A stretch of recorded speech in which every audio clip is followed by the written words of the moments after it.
tumeanza kuona mtiririko au mwenendo wa wanaharakati ndani ya region yetu hii kuanza kuvamia na kuingilia mambo yetu huku. Sasa kama kwao wameshadhibitiwa, wasije kutuharibia huku.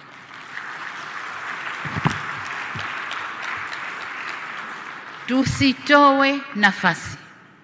Walishaharibu kwao, walishavuruga kwao. Nchi iliyobaki haijaharibika. Watu wako na usalama na amani na utulivu ni hapa kwetu. Kuna majaribio kadhaa.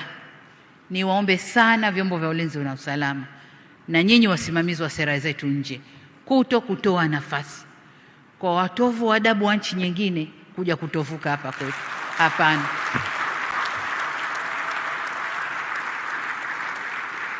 Nimeona klipu kadhaa za kunisema niko bias na nini.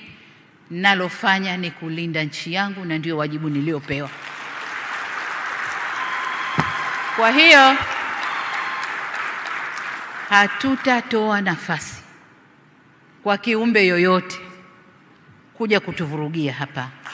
Awe yupo ndani au anatoka nje. Hatutatoa hiyo nafasi.